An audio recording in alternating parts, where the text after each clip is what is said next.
Así dice Daniel Anabí, el último de los 10 emperadores va a destruir el Bet HaMikdash. Entonces hay una pregunta que seguramente nos hacemos todos. Si esto ya está escrito en el Sefer de Daniel Anabí, ¿qué culpa tienen los romanos y qué culpa tiene Tito? Si ya estaba escrito en Daniel Anabí, lo había dicho entre el primero y segundo Bet HaMikdash. Estamos hablando de 420 años, todavía un poco más, 440 años, 450 años antes. Entonces, ¿qué culpa tienen Titus y qué culpa tienen los romanos? Y lo mismo podemos hacer la pregunta cuando comparó y con los egipcios, porque cuando Hashem le dijo a Abraham, Vayomer de Abraham, Yadó Tedaki Geri Ezarajab Eres Lo Lahem, vas a saber que el pueblo judío van a estar en una tierra que no le pertenece, Ba'abadú Meinu Otam Arbame Ochanay, lo van a tener como esclavos 400 años. Entonces también, ¿qué culpa tienen los egipcios? ¿Qué culpa tiene Paró? Si ya está predicho, ya está escrito en la Torah antes. O también, lo mismo con la Inquisición, y lo mismo con Torquemada, lo mismo con Hitler y Máximo Besichrón, si todo está ya escrito. Y tenemos entonces dos preguntas. La primera pregunta es, ¿quién destruyó el Bet HaMikdash? Y si ya está todo escrito, entonces, ¿por qué son culpables? Pero vamos a analizar entonces la historia de lo que habla en el Sefer Daniel Anabí con los emperadores romanos, muchos los conocemos, y qué relación tenían con Am Israel cada uno de estos emperadores. ¿Cómo empezó Roma? El primero emperador de Roma se llamó Julio César. ¿Por qué César? Él nació, cuando era un bebé, la mamá murió, y cuando la rescataron, la mamá estaba por tener familia, le abrieron y salió ahí Julio César, por eso se llamó César por la cesárea. Después él llegó a ser un César romano, pero todos los César a partir de ahí se llamaron César porque la cesárea que habían hecho cuando nació Julio César. Incluso este emperador trae la Gemara, que muchas veces en la Gemara traen que los mismos goim, los emperadores, mandaban korbanot, mandaban ofrendas al Bet HaMikdash. Este era uno de los emperadores, de los César, que mandaban los korbanot al Bet HaMikdash y se hacían por el kabod. Entonces, se ofrecían en su nombre estos korbanot. En tiempo de este César, les otorgó a todos los Yehudim de Roma los mismos derechos que los demás ciudadanos. Los puso a todos igual y hasta les otorgó la ciudadanía romana. O sea, los quería mucho Julio César, los Yehudim. Pero los Yehudim, por lo tanto, también lo querían mucho a él. Pero después de unos años, los propios guardias de Julio César lo asesinaron. Los Yehudim de Roma entonces hicieron un duelo por Julio César hasta que lloraron por él, incluso se rasgaron las ropas de Abelut cuando muere Julio César.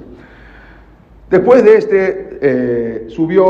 accede al trono de Roma su sobrino, que se llamaba Octaviano Augusto. Entonces él sube, el emperador Augusto sube como César romano, y él fue el segundo emperador. Ya tenemos al segundo, Julio César, tenemos a Augusto el segundo, al igual que su tío, Augusto, fue muy bueno con los Yehudim. Él se portó muy bien con los Yehudim, incluso en Roma se acostumbraba que una vez por mes se repartía al pueblo romano pan y dinero. Eso es lo que dice la frase, ¿no? Al pueblo pan y circo. Le das pan y circo y el pueblo se está tranquilo, no se te revela, están todos tranquilos. Esa es la idea de los socialistas, que dale de comer, dale así y el pueblo no se te va a revelar. Entonces, dale comida, dale fútbol, entonces ya están todos tranquilos y ya con eso nadie se revela. Así, ellos hacían así entonces, pero ¿qué pasó? El emperador Augusto, él, como se acostumbraba que se le daba una vez por mes a todo el pueblo, le daban pan y le daban dinero, entonces, si caía ese día de Shabbat, él impuso que se corra para el domingo, porque si no, los judíos no pueden recibir su parte. Entonces, para que los Yehudim reciban su parte, él cambió ese día y no lo puso que sea Shabbat, sino lo cambió para domingo, para que también los Yehudim puedan recibir. También había una ley en Roma que estaba prohibido sacar dinero de todo el Imperio Romano para enviar a alguna otra nación. Sin embargo, a los Yehudim se les permitió mandar dinero al Bet HaMikdash para las Nedavot, todas las ofrendas y los regalos que se hacían en el Bet HaMikdash. De hecho, él mismo, César Augusto, también él mismo mandaba dinero al Bet HaMikdash y mandaba korbanot.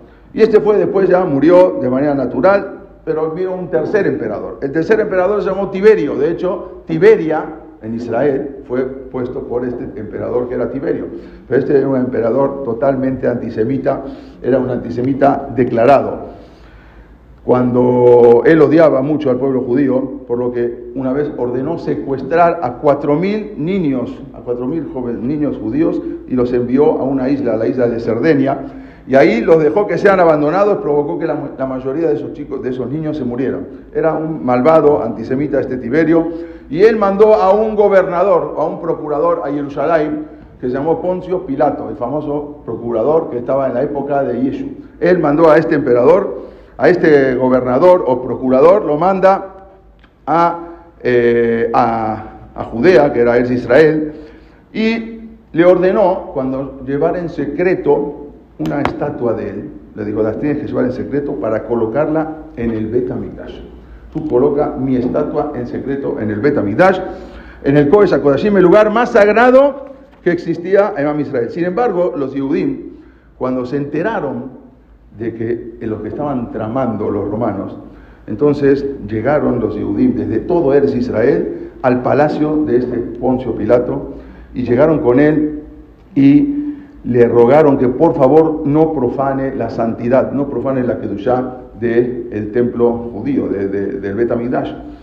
Pero este Poncio Pilato no les interesó, no les hizo caso. Entonces los judíos que hicieron, los Yehudim, rodearon su palacio y se acostaron alrededor durante 5 días. No te vamos a dejar que pongas esta estatua de este emperador Tiberio adentro. Se acostaron ahí alrededor de su palacio durante 5 días. El 6º día, este Poncio Pilato ordenó al ejército que rodeen a todos los judíos con sus armas, con sus espadas desenvainadas, los Yehudim que estaban ahí, y les dijo, si no acatan la orden, los voy a matar a todos. Todos los Yehudim estaban alrededor de su palacio. Y mientras les ordenó a los soldados que desenvainaran las espadas para matarlos. En ese momento los Yehudim se tiraron al suelo, levantaron sus cuellos y al mismo tiempo dijeron, es mejor morir antes de que tú profanes el Bet HaMikdash. Mátanos. Y acá tienes nuestro cuello.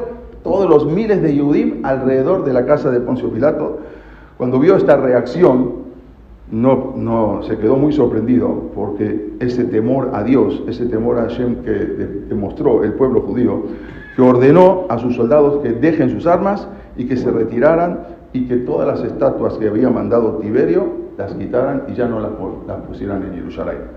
Pero después, al poco tiempo, este emperador Tiberio muere y asume un nuevo emperador. Entonces después un nuevo emperador, que fue el más desquiciado, el más maníaco de todos los emperadores de Roma, todos los emperadores que tuvo Roma. Se llamó Calígula.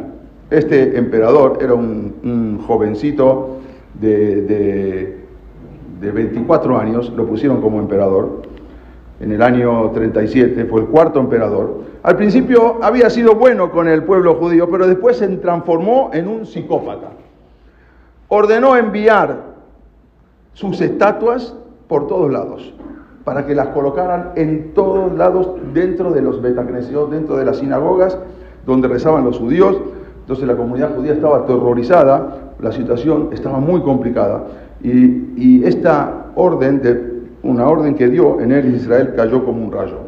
Las estatuas del emperador continuaban en las sinagogas, pero ahora él había enviado una estatua para que la pongan en el Kodesh HaKodashim, donde estaban antes los querubín, exactamente ahí en el segundo Bet HaMikdash no había querubín, pero ahí ordenó que pongan, y él se creía un dios emperador. Él decía, con la estatua que iban a poner ahí tenía un emblema que decían Zeus Epiphanes Neos Gaius, quiere decir el Dios supremo, la manifestación divina, el nuevo, el joven Gaius Augusto Germánicos. Era un maníaco, un loco, y él ordenó que vayan y que pongan eso adentro a consta de lo que sea. Calígula quiso imponer el culto a la divinidad imperial en todo el mundo romano para que fuera adorado como un dios en vida. Pero los Yehudim nunca iban a aceptar esta megalomanía de este joven totalmente desequilibrado, y era un maníaco que estaba obsesionado. Él se creía un dios emperador. El odio que tenía a los Yehudim, a los que antes había demostrado benevolencia, ahora ya no tenía límites. Su locura era tan grande que nombró a su caballo como gobernador de una ciudad. Se llama Incitato, el caballo lo puso como que sea el gobernador. Era una locura y tenía que hacer, todo el mundo tenía que aceptar. Entonces había un gobernador en Siria, se llamaba Petronio, que él lo mandó y le dijo: tienes que ir a Judea, tienes que ir a Eretz Israel, y tienes que, con todas tus legiones, y tienes que colocar mi estatua adentro del Kodesh HaKodashim. Esa es el lugar donde el Kohen Gadol entraba solamente en Yom Kippur, una vez al año. 4 veces entraba, pero el día de Yom Kippur. Ahí tienes que poner la estatua mía con el emblema. Un gran desastre ya parecía inevitable. Cuando llegó este Petronio con sus tropas al puerto de Aco, ahí lo esperaban los Yehudim para rogarle que no haga eso, por favor, no hagas eso, ya que de lo contrario va a haber una sublevación, nos vamos a sublevar todos. Los Yehudim le dijeron que no vas a poder cumplir con esa orden, recién vas a poder cumplir con esa orden cuando no quede ningún judío vivo. Entonces, ahí cuenta la Gemara que él les respondió: Acheatem soakim umithanenim leshaliach ithanenu bezaakule elokehem shvashamaim leosheatchem. Así trae la Gemara Sotá, la trae Megilat Ta'anit también. Le dijo, dice, ustedes ¿para qué me piden? Pídenle a su Dios. Ustedes me piden y me imploran a mí, mejor vayan y pídenle a su Dios que lo salve. Bueno, este Petronio se compadeció de los Yehudim y de la religiosidad que tenían, por lo que se mostró comprensivo, y le escribió una carta a este Calígula para que, con la esperanza de disuadirlo, de convencerlo de que cancele esto, porque los judíos iban a todos a matar y no iban a dejar eso. Bueno, él decidió cargar con las consecuencias que podían tener. Trató de convencer al emperador Calígula para que no haga eso. Entonces le mandó a decir que haga una excepción con los judíos, porque de lo contrario tendrían que aniquilar a toda la población judía. No pongas esa estatua que quieres poner adentro del Bet HaMikdash. Entonces, cuando Calígula recibió esta carta, se enfureció tanto porque no cumplió su orden. Entonces mandó una carta condenándolo a pena de muerte a este Petronio, al gobernador. ¿Por qué? Porque no cumplió su orden. Pero milagrosamente el barco donde venía esa carta con la sentencia se hundió antes de llegar al puerto de Aco, y por lo tanto había una tormenta, se hundió, nunca llegó esa carta. Poco tiempo después, en el año 41, el loco sanguinario Calígula murió asesinado a los 28 años. Solamente tuvo casi un poquito menos de 4 años. Lo asesinaron exactamente en un espectáculo de lucha de gladiadores, y ahí pusieron fin a la vida de que se creía el dios emperador. Acá van a ver una imagen reconstruida de este muchacho, que era loco, que se creía un dios emperador. Calígula es una imagen reconstruida de él. Lo matan a Calígula, y entonces asume un nuevo emperador que se llamó Claudio. Este nuevo emperador, y la tormenta en Eretz Israel se calma, la tormenta. Este fue el 5º emperador de los 10 que dijo Daniel Anabí. Entonces él asume como nuevo emperador, y al contrario que Calígula, fue muy bueno con el pueblo judío. Se preocupó para que restablezcan todos los derechos que tenían antes los Yehudim, y en un decreto que él manda a todas las provincias del Imperio Romano, él escribe así: considero justo y razonable que en ninguna ciudad se discutan los derechos de los judíos que les fueron asignados bajo el reinado del César Augusto. O sea, les volvieron a poner todos los derechos. También considero justo que los judíos en todo nuestro imperio permanezcan fieles a sus costumbres, que puedan cumplir Shabbat, que puedan cumplir todo. En agradecimiento a su amigo, tenía un amigo desde joven, se llamaba Marco Julio Agripas. Él lo había ayudado con la elección para que lo elijan a él. Entonces lo mandó ahora a su amigo, que Agripas lo mandó a que sea el gobernador en Israel. como que el rey en Israel. Era su amigo. Este Marco Antonio Agripas era nieto de Ordus, el rey Herodes, y hijo de Aristóbulo VI, quien él había nacido en Roma. Su mamá él venía de una familia no Yehudim, pero todos en Roma lo consideraban al rey Ordus como judío. Entonces él fue muy bueno con Am Israel. Ahí dice, él hizo muchas cosas buenas a Am Israel. Y justamente en esta época dice, Tanu Rabbanam, Arbaim Shana Lifnei Hurban Habayit Lo Haya Goral Ole Beyamim Ela Bismol. Dice, cuando sacaban para hacer el Korban, la Azazel, cuando hacían Yom Kippur, no salía con la derecha, con la izquierda. Velo allá la Shon Seorit Malbim, ya no salía más.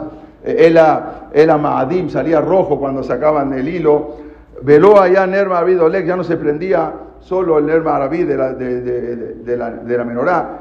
Ve ayuda al Tota Ejal Niftahim Eleem, dice que se abrían las puertas del Ejal. 40 años antes de la destrucción se abrían y se cerraban solas las puertas del Ejal. H.G.A. Rabban Yohanan Ben Zakkai, hasta que le gritó Rabban Yohanan en las puertas que ya no se abran y ya no se abrieron más, pero pasaba algo raro, como que ya estaba pasando algo raro. También en esta época se canceló lo que era la pena de muerte. Dice Arbaim Shana Kodem Ahurban Pasku Dinene Fayot. Todas las penas de muerte ya se habían cancelado porque había muchos asesinatos. El rey Agripas, él gobernó del año 41 hasta el año 44, se identificó mucho con Am Israel. Además, tenía muchas acciones de humildad. Hicieron ganar el cariño de Am Israel. Por ejemplo, en Shavuot, él mismo traía cargando los bikurim, las primicias al Bet HaMikdash. Él mismo con toda la humildad las llevaba al Bet HaMikdash como uno más de los Olé Regalim que iban a las fiestas durante Pesach, Shavuot y Sukkot. También cuenta el Gemara en Ketubot, en la página Yudzaim, que dice que en una ocasión él estaba caminando y encontró a unos novios que venían caminando y él se detuvo para que pasen primero los novios, aunque él era el rey. También en Sukkot, él iba, una vez, le tocó justamente a una misbah de Akhel, una vez cada 7 años, que el rey tiene que ir y leer todo el Sefer Torah en el Bet HaMikdash, y él llevó para leer el Sefer Torah, pero justo cuando llegó al pasuk, hay un pasuk en el Sefer Torah, dice, Som Tasim Aleja Melech, vas a poner un rey, Asher Ibhar Elokeja, Hashem Elokeja, Bo, Mikere Bajeja, tiene que ser de tus hermanos, Tasim Aleja, Lo Tujal Aleja Ishnochni, no puedes poner uno que no sea yudí, hacerlo a Jijaú. Entonces cuando leyó eso, empezó a llorar. Empezó a llorar. La gente decía, ¿por qué lloras? ¿Por qué lloras?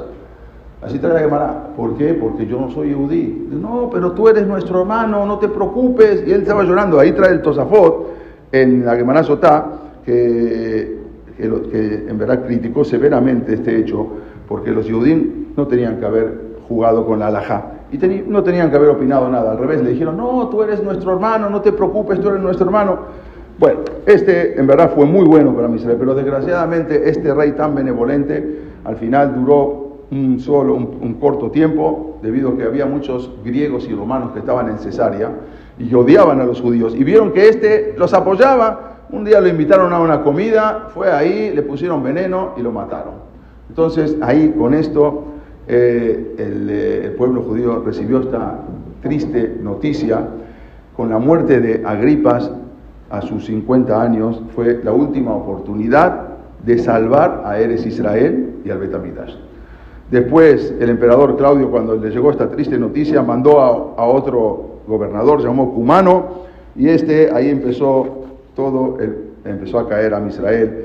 Y en ese año la fiesta de Pesach terminó de una manera sangrienta. Este nuevo emperador Cumano envió a sus soldados para que se paran todos en las escalinatas, en las escaleras del Bet HaMikdash. Mandó ahí para revisar que todo esté perfectamente. Pero ocurrió algo increíble. Había un soldado que se quiso burlar de Am Israel, del pueblo judío, cuando estaban todos subiendo en Pesach a hacer Olé Regalim, a llevar sus korbanot. ¿Qué hizo? Se volteó y se levantó el manto y se bajó el pantalón y emitió un ruido muy grosero, así se escuchó. La gente, los Yehudim, se volvieron locos. ¿Cómo? Contra el Bet HaMikdash está haciendo. La multitud enardecida pidió a gritos que lo maten a este soldado. Y Cumano, en lugar de matarlo, al revés, trajo a más soldados y empezó ahí una cacería, algo tremendo, se volvió una velud en Am Israel, murieron miles ahí, cuando bajaban de las escaleras, ese Pesaj se volvió algo sangriento. Después enviaron desde Roma a otros gobernadores, se llamó Porcio Festo, Albino, y al final vino una ola de matanzas brutales contra Yehudim, asesinando y crucificando. Así era la manera de matar a 3.600 Yehudim, hombres, mujeres, niños. Entonces empezaban ya muchos problemas porque los romanos estaban dominando, los Yehudim se querían defender. Pero en un momento se levantaron unos soldados que bajo el mando de Shimón ben Giora, se llamaba, ben Giora, y rodearon a los soldados romanos. Al final tuvieron que abandonar la ciudad, se levantó y así empezó una guerra que se llamó la guerra del año 66. Una revolución provocó que el general romano, que se llamaba Sesto Floro, perdiera más de 6.000 hombres, soldados romanos, en el paso de Bet-Jorón. Los vencedores se llamaban Shimón ben Giora, Elazar bar Shimón, regresaron a Jerusalén con el botín de los romanos. En todo Jerusalén y en todo Israel ya no quedaba un solo bastión romano. Pero, entre tanto, el emperador Claudio también fue envenenado, que él se portaba bien con Am Israel, y asume un nuevo emperador. Muy famoso fue Nerón, el emperador Nerón asume. Cuando fue esta guerra, que se sublevaron los Yehudim, habían robado algo que fue algo muy importante, que le robaron, fue una deshonra para Roma. El águila imperial era lo que llevaban a la guerra con una bandera, el águila imperial, se lo robaron los Yehudim, fue algo tremendo, y esto fue una deshonra muy grande para Roma. Entonces asume un nuevo emperador, se llamó Nerón. Él se convierte en el sexto emperador. Entonces, Nerón agarró todo su ejército y se fue a Israel. Dijo, no puede ser que haga una sublevación, yo sé lo que es, yo voy a matar a todos. Se va con todo su ejército hacia Israel, se dirige para allá. Y cuando voy a destruir a todos los revoltosos, cuando está llegando Nerón, estuvo a punto de llegar a Jerusalén, y se detuvo ahí y empezó, dice la Gemara, a tirar flechas para todos los puntos cardinales. A ver si Dios quería que destruya el Bet Hamikdash. Empieza a tirar una flecha para el oeste, la flecha se desvía y va para el Bet Hamikdash. Una flecha para el norte, para donde tiraba las flechas, para todos lados iba para el Bet Hamikdash. Entonces cuando vio eso Nerón, se le hizo raro. Y de repente sigue avanzando y encuentra a un niño que sale ahí como Yehudí. Y le dice, a ver, niño, Pesocli, Pesuqueja, a ver, cuéntame lo que estudiaste hoy. Y el niño le dijo un pasuk, Benatati et mati be'edom beyad am Israel. Voy a poner mi venganza sobre Edom, sobre los Goim, en mano de mi pueblo.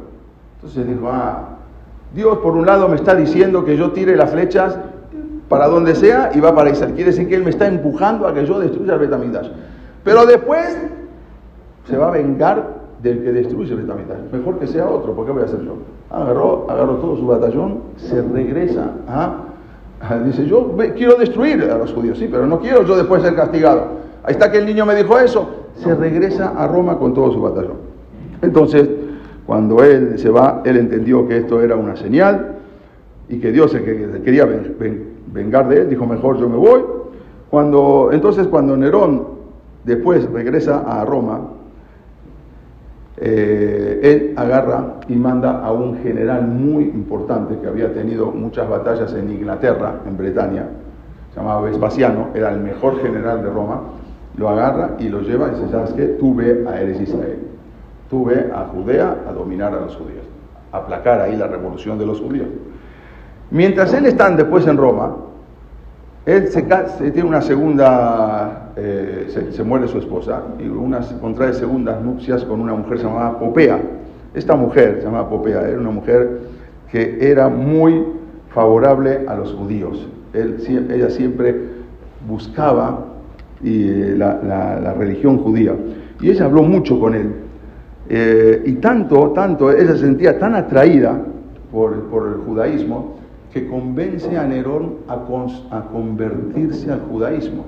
Y Nerón, el famoso Nerón, se convierte al judaísmo.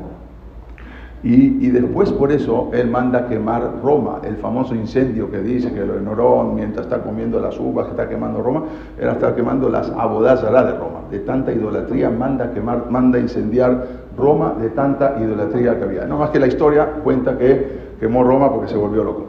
Incluso la Gemara trae que después que él se convirtió al judaísmo con Popea, su nieto directo de Nerón se llamó Rebbi Meir Balanés. El famoso Rebbi Meir Balanés, que siempre lo escuchamos, que siempre encendemos un ner, era nieto directo de Rebbi Meir de Nerón, como dice acá. Bueno, acá cuando él trae la Gemara, que él tiró las flechas, empezó su queja, y ahí le trae todo lo que pasó, que él quería decir, dijo, yo no voy a hacer. Entonces, ¿quién es?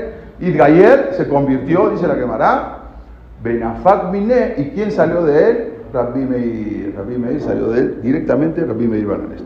Después ya había mandado a destruir a Vespasiano, Eres Israel. Cuando el general Vespasiano llega, había sido enviado por Nerón, rodeó con todas las legiones romanas las murallas de Jerusalén. Desgraciadamente, en ese momento en Jerusalén había muchos Sinat Hinam. Esto es lo que trae la Gemara.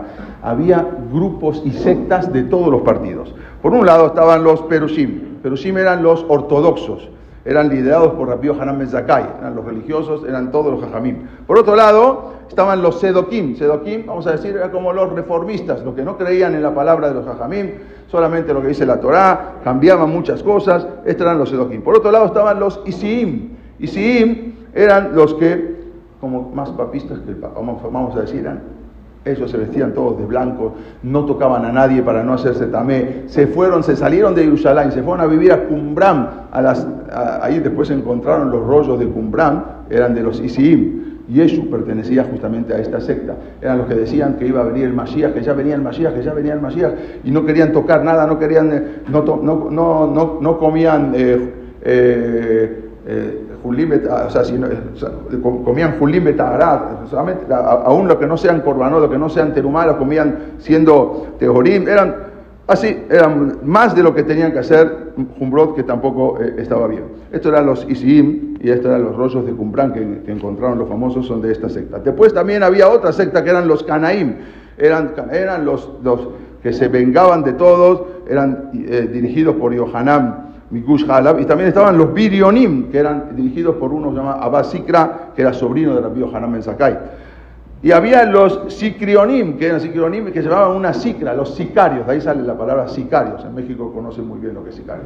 Los Sikrionim eran los sicarios que eran los que llevaban una daga chiquita y cuando a alguien no le parecía, lo mataban. Entonces había sectas por todos lados y todos tenían problemas unos con otros. Esto es lo que la Gemara cuenta, que era un Sinat Hinam tremendo entre Am Israel. Sí cumplían, sí había Torah, había Misbot, pero había Sinat Hinam, había un odio tremendo entre unos y otros. Entonces, en un momento, los Birionim, porque habían dicho, hay que salir a pelear contra los romanos. Y los Jajamim dijeron, no hay manera de pelear contra los romanos. ¿Cómo vas a salir a pelear contra las legiones romanas? No existe, no van a ganar. Y estos que hicieron fueron y quemaron todos los depósitos de comida que tenían para varios años, los incendiaron todos, ya no había lo que comer, y ahora los mismos Yehudim, ahora tienes que salir a pelear, ahora no te queda otra, ahora ya no puedes aguantar acá adentro. Los mismos Yehudim, los Birionim, quemaron todos entonces no le quedó otra que Rabbi Yohanan le pidió a su sobrino, que era el líder, le dijo que por favor lo sacara a él del Bet HaMikdash, que quería ir a hablar con Vespasiano. Bueno, la Gemara cuenta que lo sacaron, lo pusieron en un féretro como si fuera muerto. Ahí lo iban a picar a ver si estaba vivo, pero al final le dijo, no, era un rabino muy importante, ya murió, lo tenemos que enterrar afuera de Jerusalén. Bueno, al final sale y se encuentra con quién. Esta es la reconstrucción del rostro de Nerón. ¿Con quién se encuentra? Se encuentra con Vespasiano. Llega con el general Vespasiano, viene el rabino más importante, Rabbi Yohanan ben Zakkai. Entonces le dice, lo saluda como emperador. Le dijo, tú te tengo que matar porque yo no soy emperador. ¿Por qué me estás diciendo emperador a mí? ¿Por qué me estás diciendo César? ¿Me estás faltando el respeto? ¿Estás faltando el respeto a los emperadores? Dijo, no, porque tú eres el emperador. En ese momento entran con la noticia de que había fallecido Nerón, y después de Nerón fallecieron 3 emperadores más que subieron y los mataron enseguida. había fallecido Nerón, después subió otro nuevo emperador que se llamó Galba. Ese Galba nada más estuvo 7 meses y lo mataron, fue el 7º emperador. Luego había otro emperador que se llamaba Otto, el 8º emperador, y después Vitelio, el 9º emperador, y ahora ya mataron a los 3. En pocos meses mataron a los 3 emperadores, y ahora no estaban decidiendo quién va a ser el nuevo César de Roma. Por lo tanto, desde Roma, el Senado eligió que tú seas el emperador. En el mismo momento que le envió Hanan ben Zakkai y le dijo que vas a ser nuevo emperador, en ese momento le llega la noticia, entonces ahí él le dice, yo te quiero, lo respetó y le dijo, pídeme lo que quieras, pídeme 3 cosas y te las voy a otorgar. Vino Rabbi Yohanan, le pidió primero por la salud de Rabbi Sadok, que era un jajam muy grande que tenía 40 años haciendo ta'aniot, haciendo ayunos porque sabía que se va a destruir el Bet HaMikdash. Le pidió por el linaje, ¿sí? Para que siga la continuación del Nasi de Am Israel, que en ese momento era Rabban Gamliel, y también le pide, Tenli Yavne Bejajamea. Yo sé que vas a destruir el Bet HaMikdash. La pregunta es, ¿por qué no le pidió que no destruya el Bet HaMikdash? Si le dijo, pídeme lo que quieras, sabía que no se lo iba a dar si le iba a pedir eso. Aparte sabía que ya estaba destinado. Le pidió, Tenli Yavne Bejajamea. Dame que los jajamín se puedan ir de aquí a un lugar tranquilo. ¿Por qué? Dame la yeshiva de Yavne y los jajamín, porque aunque tú destruyas nuestro templo, los sabios seguirán y van a ser la continuidad de Am Israel. Si tú me dejas a los jajamín, eso es lo que le pidió al emperador Vespasiano. Al final Vespasiano le concede las 3 cosas, se regresa a Roma, porque ya iba a ser el nuevo emperador, y entonces él deja a su hijo Titus, lo deja en su lugar para que con su imponente ejército. Titus, él estuvo rodeando Jerusalén por varios meses hasta que en Tisha B'Av pudo tirar la muralla, pudo entrar con su ejército al Bet HaMikdash. Sin embargo, la idea original de Titus, así lo trae Rabbi Isaac Abravanel y muchos jajamim, que él ordenó, no toquen el Bet HaMikdash. Vamos a atacar a los judíos, no toquen el Bet HaMikdash. Prohibido tocar el Bet HaMikdash, ni los kelim, ni los objetos. Él ordenó a todo su ejército que no podían tocar eso. También ordenó que no podían, como dijimos, tocar ningún objeto del Bet HaMikdash.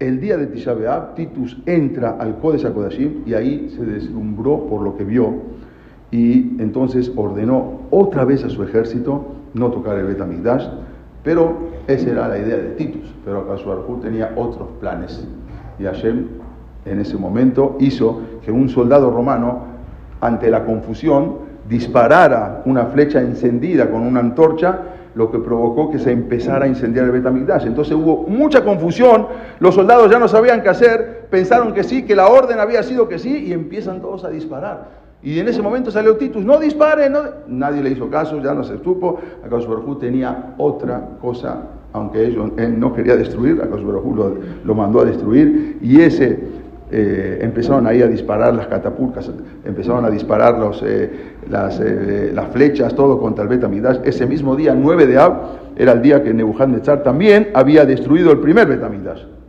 Ese mismo día también, trae la Gemara ahí, que Rabbi Pinjas, Beshem Rabbi Yoshua dijo, Arba Meot Ushmonim Bate Knesset, 480 sinagogas Ayub Yerushalayim, Hus mi Bet HaMikdash. Aparte del Bet HaMikdash, Bekulam Alá Aspasianus, todas las destruyó Aspasianus, Beichribam, dice, Bet Kol Bait Gadol, que es también Bet Kol Bait Gadol, también una casa grande, Zebet Midrashos y Rabban Yohanan ben Zakkai. También el Bet HaMikdash de Rabban Yohanan ben Zakkai se destruyó, por eso le pidió Ten li Yavne Bejajamea. Y esto, entonces estamos viendo ahora un poco lo de Daniel Naví, que dijo justamente, va a haber 10 emperadores y terminando con el 10º emperador se va a destruir. ¿Quién es el otro que va a venir? Titus, que no era emperador en ese momento, y va a destruir el Bet HaMikdash. Entonces, ahí trae Rabbi Ishaq Abravanel, dice que sobre los Yehudim de Jerusalén recayó una maldición especial, como cuando Hashem había endurecido el corazón de Paró, también ahora Hashem endureció el corazón de los Yehudim, de querer ir a pelear contra los romanos. Y los jajamim decían no, y los Yehudim, sí, hay que pelear. Hashem endureció el corazón sabiendo que no iban a poder contra el ejército romano. Así dice, Afalpi, dice Rabbi Ishaq Abravanel, Afalpi Titus Shaal Bishlomam, Titus pidió, lo saludó bien, Beayá Mabtijam Sheisharu Bearzam, él les aseguraba que se van a quedar aquí los judíos. Ubenahalatam, ubeabodatam, beta Elohim, se van a quedar sirviendo en el Bet HaMikdash. Hashem tenía otra intención de lo que tenía Titus, y por lo tanto no pasó. Y afilu que ya, como dijimos, es lo que estaba escrito, que van a venir 10 emperadores, y lo que dice Rashi, como dijimos al principio, Beaharom, Yakum, Ahalehem, Utitus. Así trae el Rashi sobre Daniel.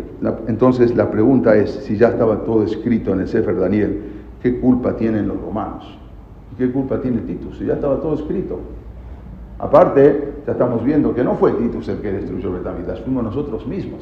Él no quería destruir el Bet HaMikdash. Akadosh Baruj Hu lo empujó para que destruya el Bet HaMikdash por nuestras acciones, porque eran un problema de tanto sinat hinam que había en ese momento, que Akadosh Baruj Hu dijo, no puede seguir esto. No fue Titus, fue Akadosh Baruj Hu el que mandó a destruir el Bet HaMikdash. Y la pregunta, como dijimos recién, si ya estaba todo escrito, ¿qué culpa tienen? En una ocasión, hay una revista, el New York Times, la revista, no el periódico, hizo una vez, en una ocasión, una encuesta entre sus lectores. Y él escribió así. O sea, el periodista hizo una pregunta. En caso de una persona poder viajar con la máquina del tiempo, y puede viajar y llegar hasta 1890, y llega hasta la casa donde había nacido Adolf Hitler, y llegó con una máquina del tiempo, y llegaste ahí a la casa, y ven a Adolf Hitler como un bebé, ¿lo matarían o no?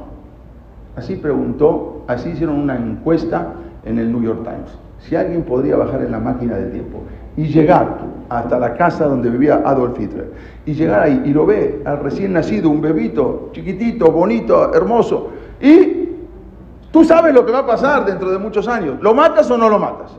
¿Le agarras un cuchillo, se lo clavas o no se lo clavas?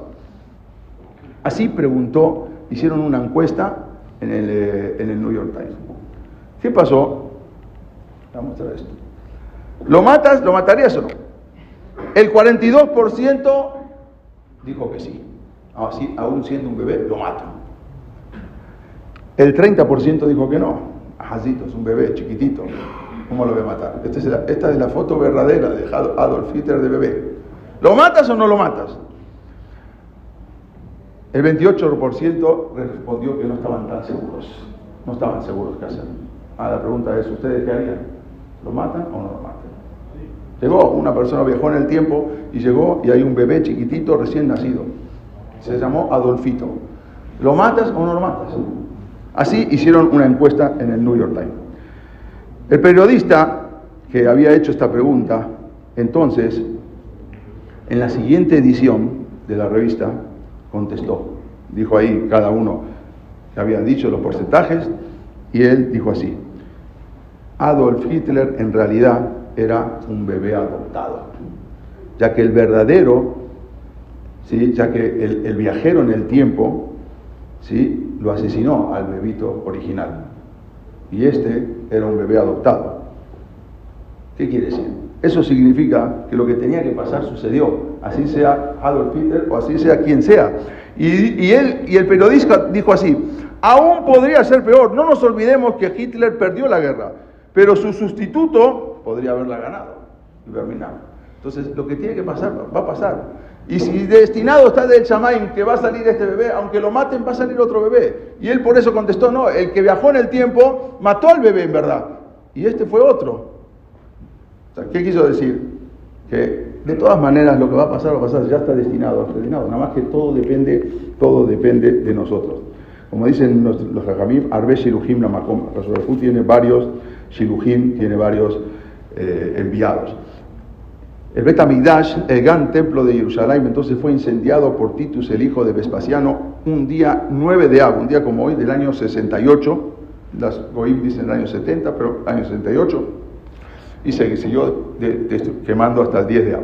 Por eso muchas comunidades también se acostumbran, muchos de nosotros también, hasta el día 10 de Av al mediodía.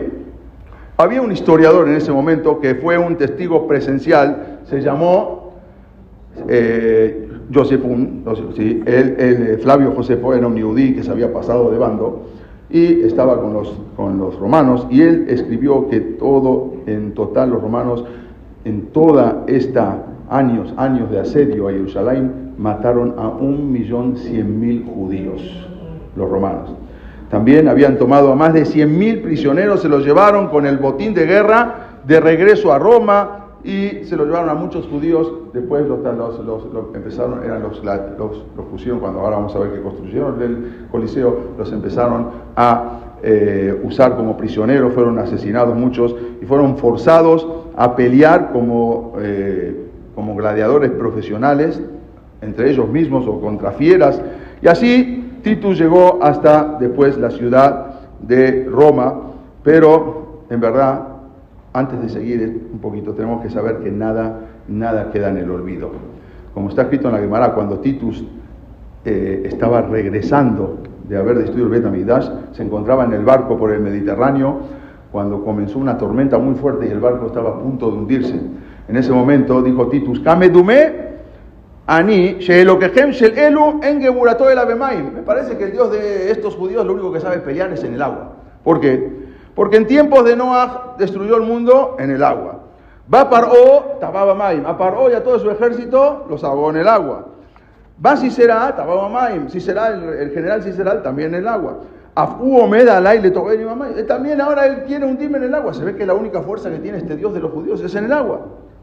En ese momento ya estaba, salió una voz del Shamaim y le dijo: Rasha ben Rasha, ben Benosh el Saba Rasha. Eres un malvado, hijo de malvado y descendiente de Saba Rasha el malvado. Le dijo: tú estás pensando de que yo no puedo pelear, no te preocupes. Dice: Beriakala Yeshli Baolam Beitushema. Tengo una creación minúscula en el mundo, se llama mosquito. Este va a pelear contra ti, no yo. Él va a ir a pelear contra ti. En ese momento, después cuando se calmó la tormenta, Alala y Abayá llegó a lo seco, dice: vete a hacer Milhama, le voy a ordenar a este mosquito que haga la guerra contigo. Alá Titus, Baitus, en ese momento vino un mosquito, Benichnas, Bejotamo, Beneekar, Bemojoshe Bashanim. Le entró por las fosas nasales y ahí estuvo sufriendo 7 años. No podía, la historia cuenta que cuando él llegó, después de toda la procesión, todo lo que hicieron, él lo pusieron, después murió el papá Vespasiano, a él lo ponen como emperador, pero él ya no hacía nada, porque estaba enfermo durante 7 años, así como trae la Gemara, que este mosquito lo volvió loco durante 7 años, y luego a Akadosh Baruj Hu no solamente eso, sino que le hizo destruir la ciudad favorita. Él tenía una ciudad favorita, era como en Las Vegas de Roma. Se llamaba Pompeya. Esa ciudad era la ciudad del deseo, la ciudad que tanto él cuidaba, la ciudad de descanso, la ciudad donde se servía todo tipo de placeres a Akadosh Baruj Hu. Entonces le mandó un castigo a Titus para que él lo vea. Destruyó la ciudad con un volcán, el volcán Vesubio le destruyó la ciudad por completo. Y no solamente eso, después de una erupción, Akadosh Baruj Hu lo dejó todo para que después de 2000 años se puedan ver todas las cosas, cómo era la ciudad, para que vean lo que le había pasado a Titus en ese momento. Una ciudad impresionante. Y uno va a esa ciudad y puede ver a la gente todavía petrificada por la lava, cómo está, y la gente, unos estaban durmiendo, unos estaban acostados, unos estaban parados, y todos se quedaron como están.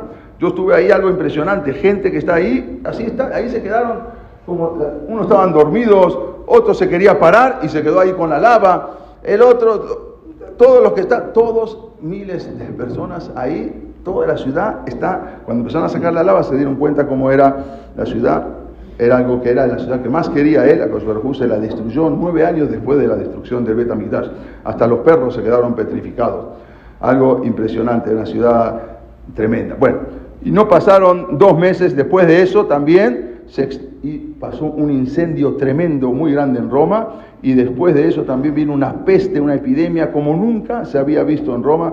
Todo eso lo tuvo que ver Titus hasta que al final se murió. Pero cuando Titus llegó a Roma, todo le habían puesto victorioso, mataron al enemigo, dominaron al enemigo más poderoso, a los Yehudim. Cuando entra Titus a Roma, todo triunfal, con su ejército, se proclamaron ahí la victoria, hicieron una marcha triunfal en honor a la victoria Entonces erigieron un arco, el famoso arco de Titus, y también se hizo para festejar que destruyeron Jerusalén, se construyó el famoso Coliseo Romano. El Coliseo Romano se construyó por el festejo, la celebración de que habían destruido Jerusalén. Incluso hasta no hace mucho se encontró una roca, una piedra tallada, que dice que este Coliseo Romano fue construido con el dinero que obtuvieron del botín del Bet HaMikdash, y con 12.000 esclavos judíos traídos desde Jerusalén se construyó ese Coliseo Romano. Hicieron un gran desfile donde se humillaba públicamente a todos los judíos, y ahí se mostraba el Shulchan Lejen Apanim, donde se ponía la mesa de oro, el Mizbeach HaZahav, el Tzis del Kohen Gadol, el Sifre Torah que te habían traído, el Parojet que dividía entre el Kodesh y Kodesh Kodashim. Todo eso también traían los restos del Kisé de Shelomo Amelech, piedras del Bet HaMikdash que hasta ahora se encuentran en Roma y en la ciudad de Pisa. Todo eso, la menorá de oro, todo se traía en la procesión, todo lo que habían robado del Bet HaMikdash a los Yehudim. Como sabemos, vencer a los Yehudim, dicen los Jajamim, es una misión imposible cuando Akadosh Baruj Hu está con nosotros. Así explicaron los Jajamim, que nadie puede vencer a los Yehudim excepto nosotros mismos. Si pasa algo, no es porque está destinado porque nosotros lo destinamos, no porque Akadosh Baruj Hu tiene un Shelihim, tiene enviado, pero todo lo que provocamos somos nosotros. Cuando abandonamos el camino de Akadosh Baruj Hu, de la Torah, como ocurrió en el primer Bet HaMikdash, o cuando estamos divididos, enemistados, como sucedió en el segundo Bet HaMikdash del tanto Sinat Hinam, ahí uno se desconecta de Akadosh Baruj Hu y ahí quedamos en manos del enemigo. Para Roma ese triunfo fue muy significativo, era algo impresionante. Nunca festejaron tanto, ellos habían ganado a todos los pueblos, pero no hicieron tantos festejos. Pero resulta que con los Yehudim hicieron unos festejos impresionantes. Incluso mandaron a acuñar, mandaron a hacer unas monedas en Roma, aparte del arco de Titus, como dijimos, el Coliseo Romano y todo lo que hicieron, mandaron a hacer unas monedas en burla, para burlarse de Am Israel. En ese momento salieron unas monedas nuevas. ¿Qué decían las monedas? Decía Judea capta, que es decir, Judea cautiva. Dominamos a los judíos. Así salieron las monedas en ese momento, y ¿qué se ve en las monedas? Esto es lo que ven acá, es el arco de Titus que habían hecho con toda la menorá, con todos los objetos que se habían robado de Bet HaMikdash. Esta es la moneda que sacaron, que dice Judea capta, Judea cautiva. ¿Y qué se ve en la moneda? Se ve a una mujer sentada abajo de una palmera seca con las manos, y del otro lado se ve como un soldado victorioso, ¿no? Parado. Y este es el Vespasiano. Así hicieron la moneda para burlarse de los judíos. Era lo que sacaron en ese momento. Incluso después, por cientos de años, la comunidad judía de Roma tenían obligación de pasar por el arco de Titus cada día de Tisha B'Av, de oeste a este, o sea, como si vienen de Jerusalén hacia Roma. Todos los años era algo que se tenía que hacer, incluso así se hizo por cientos de años. Incluso también hubo más adelante, en 1655, hubo un papa, que él también, acá van a ver las monedas, como estaba la mujer, y siempre hicieron estas monedas que habían hecho por todos lados, mandaron a repartir estas monedas. Hubo un papa que se llamó Pablo IV, decían Pablo el Inquisidor. Él obligó después a toda la comunidad judía de Roma, cada día de Tisha B'Av, pasar por el arco de Titus, como si fuera que vienen en dirección desde Israel a Roma. Y era una obligación, por cientos de años se tuvo que hacer de esa manera, en el año, como dije 1555. Pero después que falleció ese papa, y por cientos de años, la comunidad de Roma se negó a pasar. Pero un día 5 de Iyar, al 14 de mayo de 1948, que cuando que se levantó el Estado de Israel, ese día, un día de Tisha B'Av, el Rab David Prató, que era el rabino de la comunidad de Roma, él se llevó a toda la comunidad, y un día de Tisha B'Av pasaron al revés. Pasaron todos por el arco de Titus, como si fuera hacia el este, de oeste a este, ¿sí? Pasando como si fuera que estaban volviendo otra vez del exilio a Eretz Israel. Incluso en 1949 también se eligió la menorá del arco de Titus como el símbolo oficial del Estado de Israel, que es una menorá. Acá ven todos los Yehudim, toda la comunidad de Roma, como iban a pasar por el arco de Titus en regreso. Yishuateja, quien vino ayer, en regreso pasan todos por el arco de Titus, pasando hacia el Bet Hamikdash. Era una persona, uno de los que entrevistaron, dijo: Anachnu obrim behazará, que ilu sheanachnu olchim behazará, como si fuera que nosotros volvemos. Lo que molifne al Paim Shana, no como hace miles de años, y todos iban pasando al otro lado como si fuera a Israel. Y no solamente eso, sino que después Israel, ¿qué hicieron? Hicieron otra moneda. Ahora hicieron una moneda nueva en Israel, donde se ve a una mujer levantando a un niño, ¿sí? Al revés, justamente a su lado se ve una mujer que dice que estaba de pie junto a una palmera floreciente, levantando con orgullo a un bebé en brazos, y a su lado había otra palmera que se ve a un hombre trabajando la tierra y plantando un nuevo árbol que dice Israel liberata. Justamente ahora dice Israel es liberada. Como ellos, la moneda que quisieron ellos burlarse, al final Roma ya no existe e Israel es liberata. Para eso lo mandaron a hacer, justamente para que vean. Y para terminar, cuando después de que termina la Segunda Guerra Mundial, había un rabino muy importante que era, por eso hicieron el símbolo del Estado de Israel, es justamente por eso. La menorá, por la menorá que habían robado del Bet Hamikdash, justamente por eso hicieron el símbolo. Incluso le mandaron a la UNESCO, hay que entender por qué, una réplica de la menorá con el arco de Titus. Así le habían mandado justamente el gobierno de Israel a la UNESCO. Pero después de muchos años, en 1900, después de que terminó la Guerra Mundial, el Rav Shlomo Kahneman era alumno del Hafez Haim. Y después, cuando él ya había ido a Israel y ya había formado la yeshiva de Ponovich en Benebra, y él, cuando termina la Segunda Guerra Mundial, él se va hacia Roma para rescatar a muchos niños que estaban en las iglesias, los habían metido en los conventos, en los orfanatos de cristianos, para protegerlos de lo que fue la Segunda Guerra Mundial, de la Shoah. Entonces, cuando vuelve Rav Kahneman a Roma, lo primero que él dice: quiero que me lleven al arco de Titus. Pero no entendía por qué quiero que lo lleven. ¿Para qué está pidiendo? Sabían que muchos turistas van al arco de Titus, pero que vaya Rav Kahneman no es un turista, y él cuando viene a una cosa especial, no viene, nunca mencionó ir a otro lado más que al arco de Titus. Para ellos, los que estaban con él acompañando, estaba muy claro que la visita no era por curiosidad, algo interesante había ahí. Ese día aceptaron, dijo bueno, y el último día que ya se regresaba al aeropuerto, él le pidió, por favor, pasó un día lluvioso, y ese día él tenía una visita a otro lugar, la cancela y se va hacia el arco de Titus. Esto lo contó un doctor, se llama el doctor Moshe Rothschild. Él contó lo siguiente, dice: yo viajaba con el Rav Kahneman, y él lo escuché varias veces que decía: voy a cobrarle la cuenta de una vez por todas, voy a saldar cuentas de una vez por todas. Entonces estaba así en el coche, no sé con quién va a saldar cuentas. Este es un Rav Musadí, ¿con quién va a ir a saldar cuentas? Tanto dice Rav Kahneman.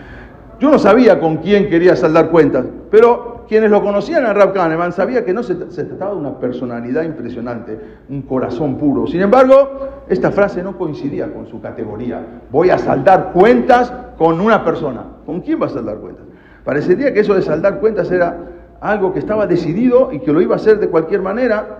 Entonces el misterio se resolvió cuando llegaron al arco de Titus. Ahí se baja del coche Rav Kahneman, y cuando llega se acomoda el sombrero, se acomoda su ropa, se para frente al arco de Titus, y ahí empezó a murmurar unas palabras. Todos los demás estaban en el coche, estaba lloviendo.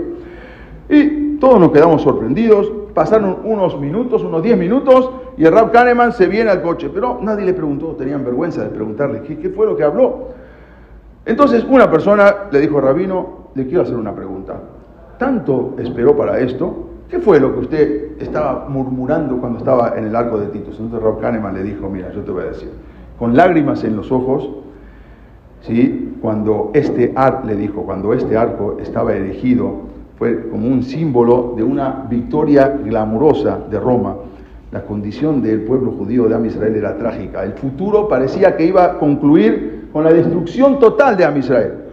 Los refugiados hebreos que se habían quedado después de lo que pasó en Jerusalén son los que, luego de una cruel matanza, dijimos más de 1.100.000 Yehudim habían fallecido, fueron llevados muchos en condiciones deplorables como esclavos y fueron vendidos en los puertos del Mediterráneo. Entonces se esperaba en ese momento un exilio muy duro.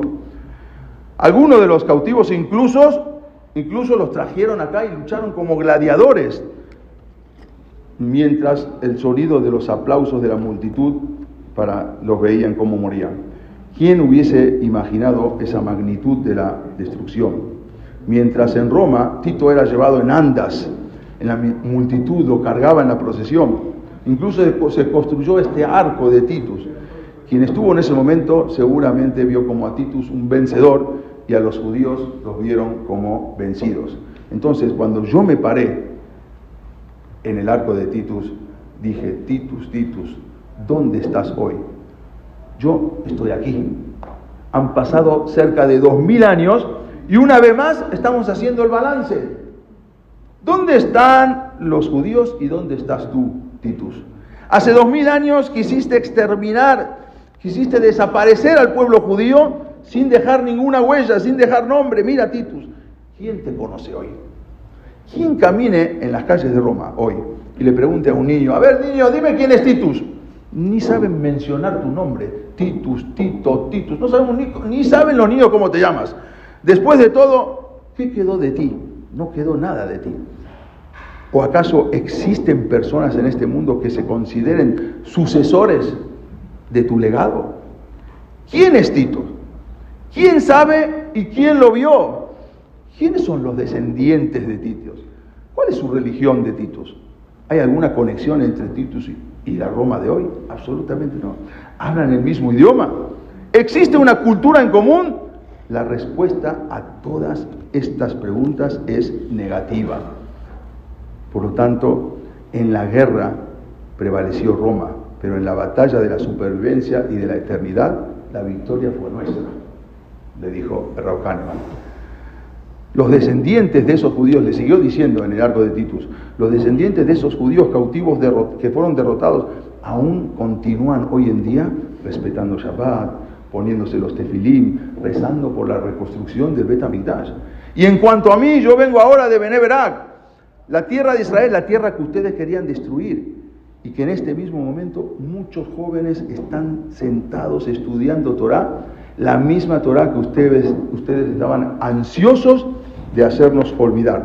Y quiero que veas con tus propios ojos, Titus, como ellos estudian. Te invito a que vengas a Israel para que veas cómo ellos estudian, cómo memorizan todos los diseños del templo sagrado, el Seder Abodá, todo lo que están estudiando, para que se construya muy pronto el Bet HaMikdash. A través de las generaciones, no solo una persona quiso exterminarnos, sino, sin embargo, todos siguieron tus pasos, Titus.